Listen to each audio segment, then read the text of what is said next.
Power steering yang menggunakan hidrolis, dia pasti kalau dia bocor, kemudian ininya habis, maka power steering akan bunyi.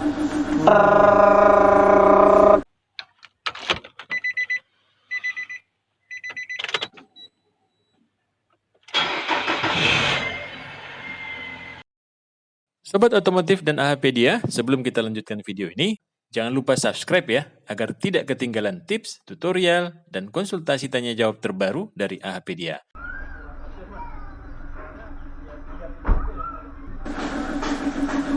Assalamualaikum Mas Ardi. Waalaikumsalam warahmatullahi wabarakatuh, Pak Taufik dan juga Sobat AHPedia. Apa kabar ya, Pak? Alhamdulillah, Mas. Sudah jarang kita nggak syuting pagi ya. Iya ya. Kelihatan wajahmu lebih cerah ya.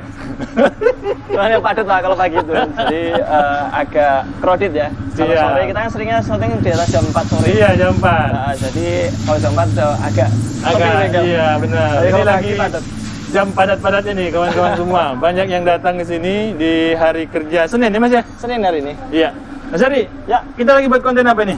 Ini jadi gini Pak, sering menanyakan untuk selama ini kan kita berbicara untuk power steering itu yang EPS semua ya. Ah iya benar, Pakai electric motor ya. power steering ya. Ya, sementara untuk yang saat ini kita membahas tentang power steering yang menggunakan hidrolis. Oh. Sistem yang sudah lama dipakai. Lama di, ya? Ini ya di sistem power steering. Iya betul. Kayak gitu. Nah untuk sistem power steering yang hidrolis sendiri, ini tentunya dibantu oleh yang namanya oli Pak. Nah olinya kalau di sini sebenarnya olinya khusus power steering. Ada ya? Tapi secara fungsional dia bisa menggunakan ATF, Matic D. Matic D. Nah itu sama bisa menggunakan itu. Nah Terus kemudian untuk alurnya seperti apa sih untuk power steering yang tipe hidrolis ini, biar teman-teman juga di rumah bisa tahu bahwasanya sering kita ngeliat ya membahasakan bahwasanya mobil kalau mau ngecek power steering lihat nih di tampungannya. Iya betul. Kondisinya seberapa untuk olinya. Kalau dia di bawah minimal maka terjadi kebocoran di sistem power steeringnya. Nah sekarang kita akan membahas nih Pak jalur dulu. Ya. Apa saja sih yang ada di sistem power steering, kemudian jalurnya apa lewat mana saja. Yang pertama tentu ini dari tampungan oli power steering. Iya.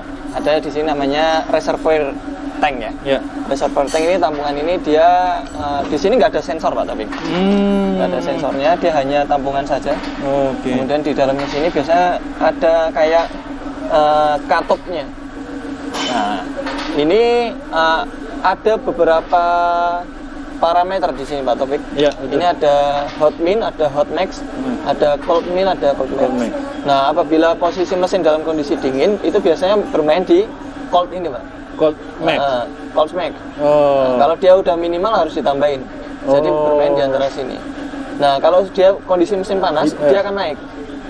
Karena ada pemuaian dan biasanya untuk ini ya perputarannya itu lebih cepat sehingga cenderung naik. Oh, betul. Nah, dari sini oli nanti akan dihisap yang namanya pompa power steering. Ah, ini dia pompa. Nah, ini pompa power steeringnya.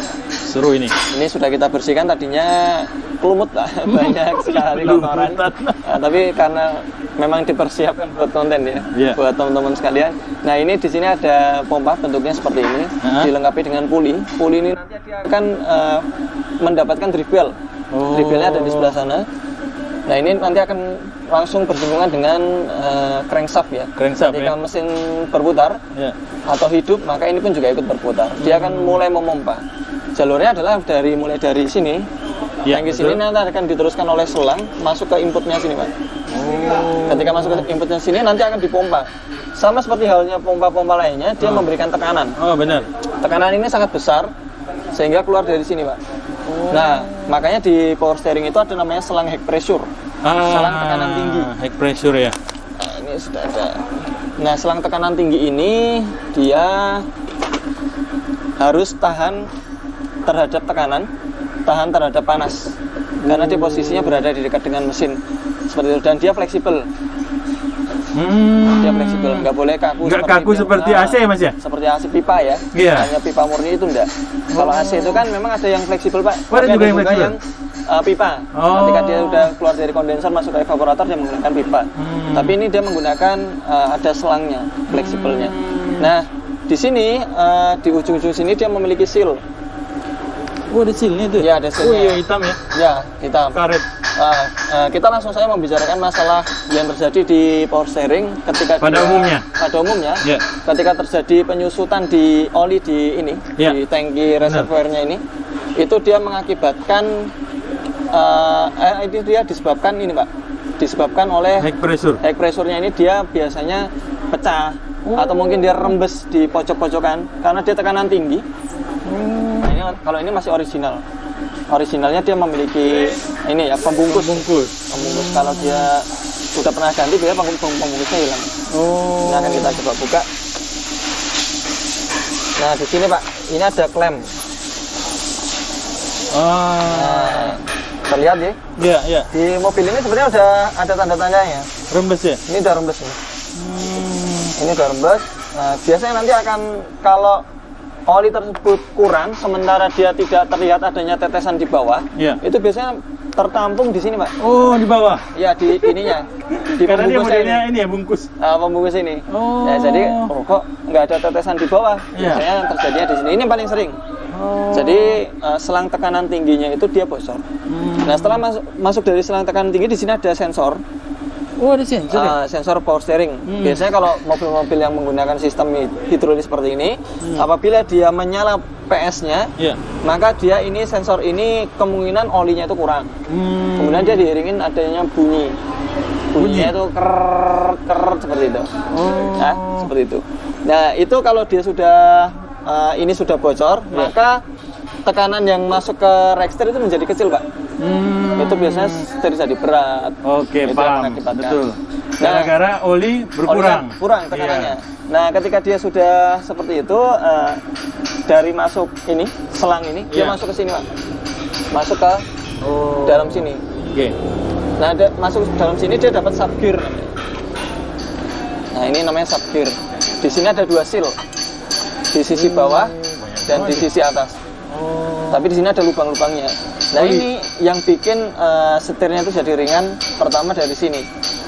Tekanan yang tinggi tadi masuk ke sini, kemudian dia ketika masuk sini akan tersebar. Masuk ke dalam sini. Nah, kita mau berbicara langsung ke racknya sekarang. Nah, untuk racknya ini dia memiliki 2 sisi, Pak. Kalau motor EPS nggak ada pistonnya seperti ini. Betul. Tapi kalau untuk yang tipe hidrolik seperti ini, dia ini ya memiliki 2 sisi. Sisi pertama adalah rack. Ini dia kering. Ini tidak bersinggungan sama sekali dengan oli power steering. Oh. Jadi dia di sini subgearnya ini, sisi sininya dia oli, tapi di sisi bawahnya dia harus kering. Nah, tapi di sini nanti akan diberikan vaselin seperti ini ya, racknya EPS ya. Seperti itu. Nah, yang meringankan adalah ini ya, Pak, pistonnya ini. Ketika di pistonnya di sini ada ini oli yang bersirkulasi di daerah sini, maka ini akan menjadi mudah mendorongnya. Jadi powernya itu di sini, ya. Keluar masuk itu di sini. Nah, sehingga ketika setir itu tadi digerakkan, subgear ini tadi digerakkan, itu tadi oli akan masuk sini, kemudian masuk ke area pompa sini atau area ini ya, area tempat olinya ya. Area tempat olinya yang ada di rack. Di sini kan ada lubang-lubang, Pak Topik nih. Iya, betul. Nah, lubang-lubang ini. Lubang ini kalau misalnya ini kita buka, ini kan subgear ya. Ini ada poros tengahnya, ada poros luarnya. Ini lubang di sini nggak boleh dapat lubang yang tengah ini, Pak. Oh. Karena lubang sejajar ya? lubang tengah ini adalah lubang pengembali naik ke atas. Oh. Sementara lubang yang sini dia harus turun masuk ke ininya, ke pipanya dalam sini. Iya. Karena kalau tekanan tinggi langsung naik ke atas, ini jadi berat. Jadi dia nggak masuk ke dalam piston sini. Benar. Jadi nggak ada powernya. Nah, di sini, di sisi dalam sini, ini dia memiliki seal lagi, Pak. Oh iya. Jadi sealnya begitu banyak. Sealnya bentuknya kayak gini. Nah, ini sealnya bentuknya kayak gini. Ini masuk ke dalam. Ilustrasinya adalah seperti ini, Pak Taufik. Ini sudah rusak ya. Iya. Kalau rusak, kita masangnya sih enjoy aja, Pak. Karena ini sebenarnya ini sebenarnya gerigi. Ini Nggak harus boleh kena ya? Harus hati-hati dia masangnya. Ini nggak boleh kena. Paling nggak ini dilakukan solasi dulu. Oh gitu. Ini supaya giginya ini kan tajam. Tajam ya. Ini bisa merusak seal. Tapi karena dia sudah rusak ya, kita masukkan Masukin aja ya. Kemudian ini ada yang satunya. Nah, seperti ini.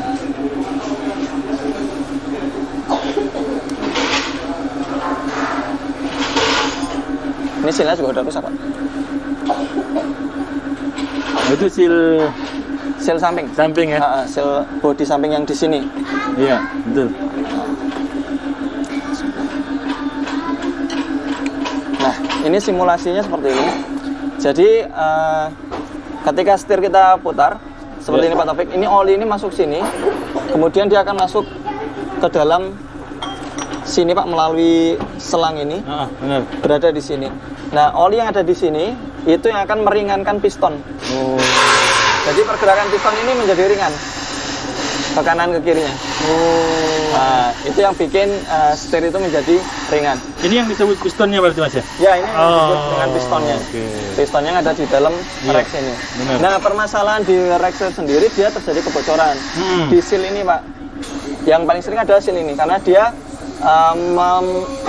menampung tekanan tinggi ya. Iya, oli kan gitu ya? Oli dia menampung tekanan tinggi sehingga dia gerak seperti ini.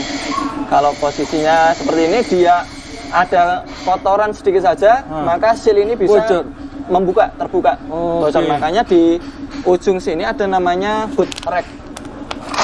Oh, penutup ya? Nah, ini karet ini tidak boleh murni karet karena dia akan lebih cepat sobek. Dia harus karet semi plastik sehingga ketika dia diputar ini dia lebih kuat ya? Karena kan modelnya kan kayak gini. Oh iya, betul. Kayak gitu. Nah, ini harus diperhatikan, ini jangan sampai ada sobek. Kalau ini sobek, kotoran masuk, nah itu yang menyebabkan ininya jadi cepat rusak sealnya. Sehingga selain cepat rusak sealnya, racknya juga banyak. Karena ada kotoran, racknya menjadi cacat. Kalau ini belum.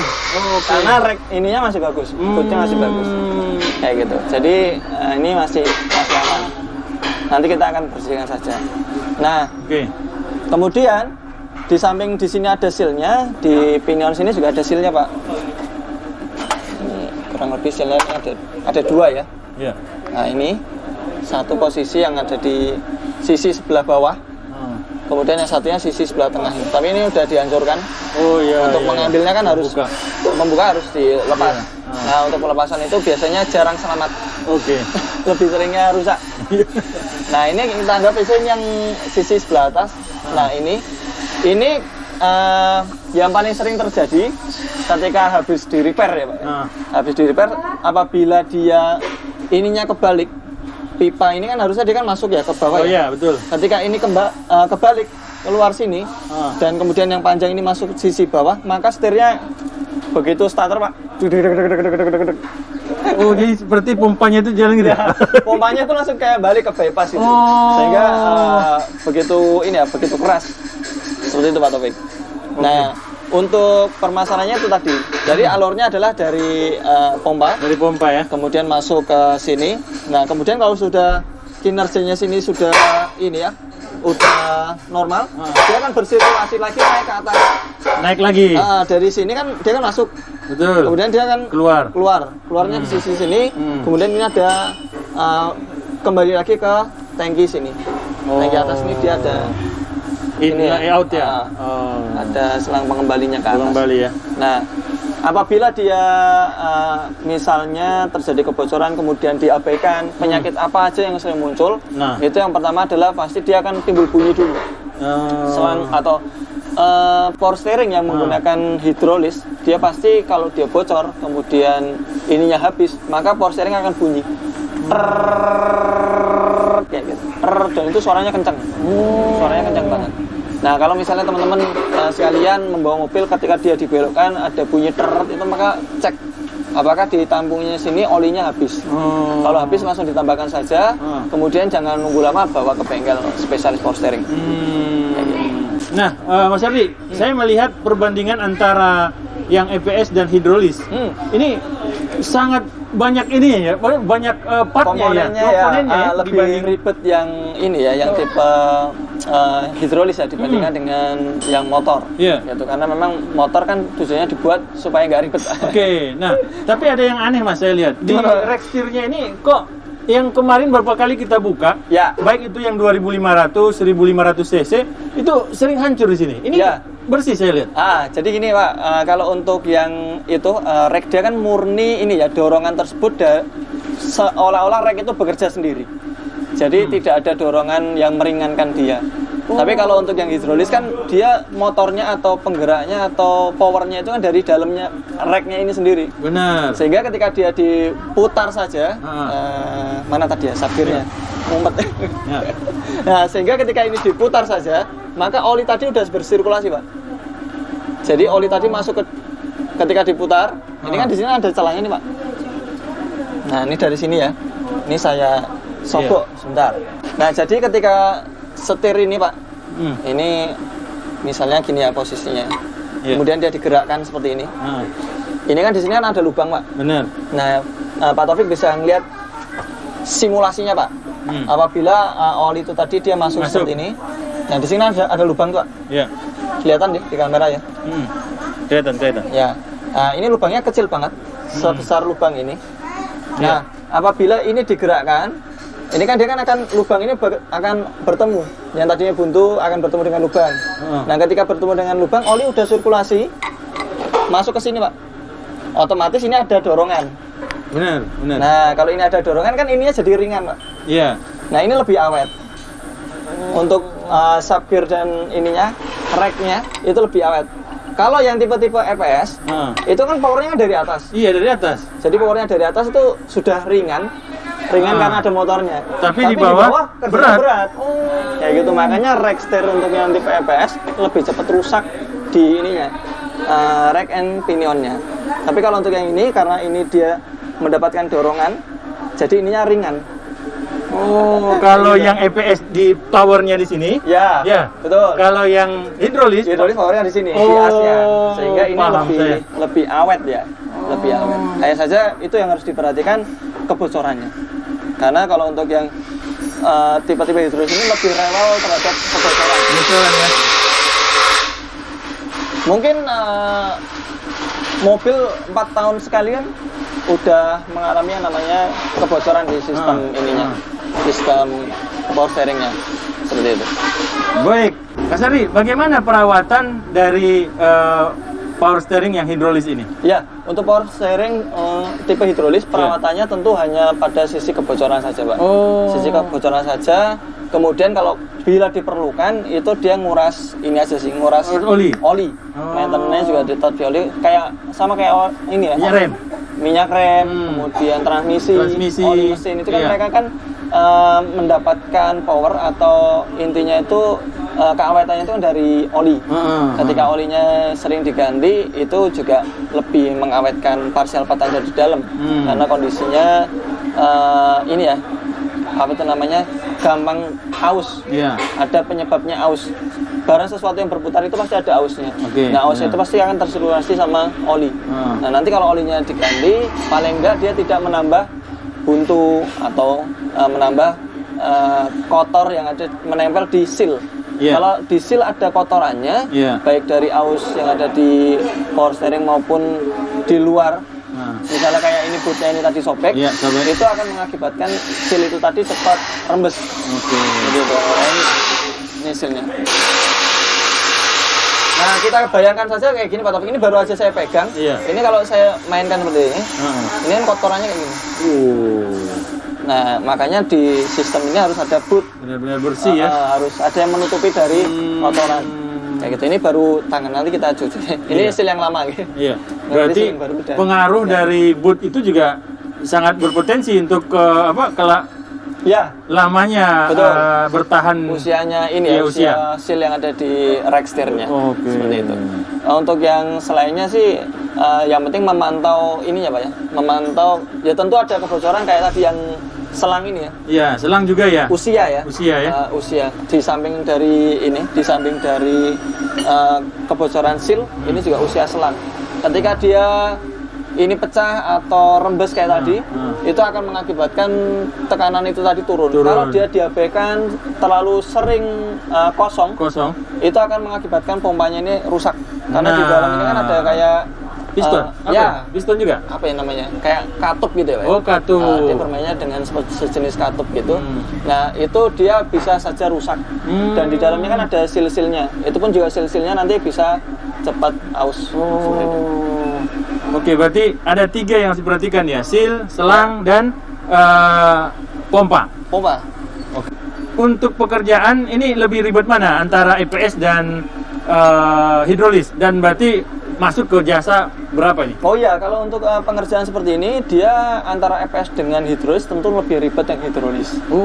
Dan hidrolis pun belum tentu sekali kerja, Pak, kadang-kadang. Kadang-kadang gitu, karena tergantung kualitas silnya juga. Ketika kita mendapatkan sil yang not good, baru dipakai, kena tekanan besar, tahu-tahu dia rembes lagi. Nah, seperti itu. Nah, untuk jasa sendiri, pembongkaran seperti ini kita 1 juta. 1 juta? Untuk bongkarnya ini aja. Yeah. Kemudian kalau untuk yang EPS itu kan kurang lebih sekitar 600 ribuan. Kalau untuk ini 1 jutaan, lebih mahal sedikit. Lalu kemudian spare part yang sering diganti, silnya ini sendiri, sil rack ini, ini kita sekitar 800 ribu. Sil rack? Jadi ada yang diganti, ada sil banyak ya. Di sisi bawah sini, dalam sini. Ini 1, 2, kemudian di kanan kiri 3, 4. Lalu kemudian kalau di pompanya sendiri itu lebih ke o-ring. O-ringnya di sini. Tapi ini belum sampai bongkar pompa karena pompanya nggak ada masalah untuk yang ini. Jadi dia penggantian o-ring ada di inlet ininya, saluran masuknya. Berapa itu, Pak? 5. Sekitar 5 sama selang. Selang ya? Selang yang dari dan ke tampungan. Karena di sini sudah mulai pada pecah. Yang satu sedang dicari. Yang selang besar masuk ke pompa power steering. Yang satunya selang kecil dari bawah ke atas itu sudah pecah. Umur mobil 2010 ya? 2010 berarti sekitar 11 tahun. 11 tahun ya? 11 tahun. Berarti ini kondisi power steering masih asli semua, Mas? Ini masih asli semua, Pak. Mulai dari selang sampai dengan ininya. Ada juga yang sering diganti tadi selang ini. Kalau selang ini harganya sekitar 250 ribuan. Kalau originalnya. Kalau yang alternatif market mungkin ya sekitaran 100 ribuan. Untuk high pressure sendiri originalnya 6 juta. Ini kalau yang alternatif sekitar 1,5 sampai 2,5 juta. Ini yang tekanan tinggi. Ada juga yang harga 500 ribuan, tapi kita dulu pernah mengganti dan hitungannya hanya ratusan kilo. Dia udah ini lagi udah pecah lagi. Ratusan ribu? Ratusan kilo, Pak. Belum sampai ribu. Belum sampai 1000 kilo. Itu udah pecah lagi. Sehingga untuk yang di bawah 1 jutaan mungkin tergantung mereknya. Tapi bisa dipakai. Nah, itu kalau pas posisi kayak gini, sekalian kita ini juga, Pak, cek yang namanya pegangan rek. Oh iya, bisa sekalian dibuka ya? Ya, sekalian dibuka. Ini pegangan rek ini juga terbuat dari karet. Karena dia berdekatan dengan mesin, karet kalau dekat sama mesin kan jadi keras, Pak. Ini jadi kayak plastik ini. Nah, ini keras nih. Nah, efeknya apa? Ya kayak gini, dia sobek. Karena memang kemakan usia. Ini bisa jadi menimbulkan bunyi? Ya, ini menimbulkan bunyi dan setir kadang miring sendiri, Pak. Jadi lagi jalan habis putar balik, atau posisi setirnya jadi miring. Jadi nggak lurus kayak gitu. Ini karena ini nih. Ini buat teman-teman kalau misalnya mobil habis di-sporing kemudian dipakai buat jalan, terus kan kita bisa putar balik tuh, Pak. Putar balik full, terus dilepas lagi dia nggak mau lurus setirnya, tapi mobil lurus. Jadi setirnya nggak mau lurus. Nah, itu dikarenakan kondisi raknya ini dia bergeser. Oh iya. Juga kita cek juga di sisi sebelah samping ini ada namanya rack end. Ini dia masih keras. Masih keras. Nah, ini belum bisa ditekuk, ini masih bagus. Tirutnya juga seperti itu. Kalau untuk tirut ada bootnya. Ini bootnya udah mulai tidak pada tempatnya. Iya, harusnya ke atas ya. Harusnya ke atas lagi. Tapi masih berfungsi dengan baik. Masih berfungsi dengan baik dan dia masih fleksibel, belum sampai oblak. Ini kalau oblak biasanya kita tarik gini terasa. Ini enggak, masih bagus. Jadi untuk pengerjaan mobil ini hanya customer mengalami kebocoran di sistem power steeringnya, ada tetesan di garasi, warna ininya umumnya warnanya merah. Warnanya merah. Kemudian sering menambah oli power steering karena memang dia menyusut, Berkurang, berkurang. Nah itu penyakitnya dari seal-seal ini tadi yang kita ganti. Untuk seal yang lama bentuknya sudah banyak yang hancur, Pak. Oke. Sudah banyak yang hancur. Paling nanti untuk high pressure ini kita akan coba ini dulu ya, pakai yang ini dulu ya, karena harganya lumayan. Dan ini kita masih tanda tanya nih, apakah ini dari ini ya, dari sambungan ya, dari fresh sambungan ya? atau dari posisi seal ini ya, ada o-ring kuningannya. Oh, ring kuningan. Kalau o-ring kuningannya ini dia misalnya sudah tidak bisa mengembang, itu berarti akan harus diganti mengakibatkan ya rembes dan harus diganti. Karena kenapa kita belum ganti? Karena posisinya di sini kalau kita tuang gini dia nggak keluar, Nggak ada Pak. apa-apa ya, nggak ada Di oli sini ya? masih kosong di tambungannya. Ya kalau di sini di tambungannya dia sudah ada olinya, maka ini akan Berarti dari sini ada kebocoran ya kan? ada kebocoran di sini. Oke. Seperti itu. Baik Mas Ardi. Mas Ardi, ini kalau teman-teman ingin mengerjakan servis untuk hidrolis power steering, itu butuh berapa lama Mas? Oh iya, pengerjaan untuk yang kasus ini kita paling cepat-cepatnya itu 8 jam. Oh, 8 jam. Paling cepat-cepatnya, tapi kita minta waktu biasanya 2 hari. Tergantung situasi bengkel ya. Kalau bengkel lagi seperti ini kawan-kawan nggak bisa 8 jam kata Mas Ardi. Kemarin kan kita punya konten Mas tentang setir yang tidak bisa kiri kanan putar, kiri kanannya itu nggak sama. Oh iya. Nah, apakah ini juga termasuk proses untuk pengembalian ke standar? Betul. Ketika kita bongkar seperti ini, maka ketika kita ngerakit lagi, Pak, itu kan perbaikan seperti ini harus kita finishing dengan sporing. Nah, ketika bongkar steering, kemudian perakitan kembali, maka pasti kita akan membagi dengan pembagian yang sama antara kanan dan kiri. Jika sebelumnya pembagiannya nggak sama, nanti setelah perakitan ini kemudian naik ke atas, itu pembagiannya akan sama lagi dan di finishingnya kan dengan sporing. Seperti itu Pak Topik. Tujuannya adalah supaya kabel spiral yang di dalam setir itu tidak mudah putus teman-teman. Karena kan kabel spiral itu dia menghubungkan klakson, kemudian steering ini ya kontrol, kemudian ada yang namanya airbag. Nah kalau dia misalnya dia putus saja karena putarannya yang tidak sama, itu bisa mengakibatkan salah satunya tidak berfungsi. Seperti itu. Nah, semoga bermanfaat Pak Topik. Baik, terima kasih Mas Ardi. Assalamualaikum warahmatullahi wabarakatuh. Waalaikumsalam warahmatullahi wabarakatuh.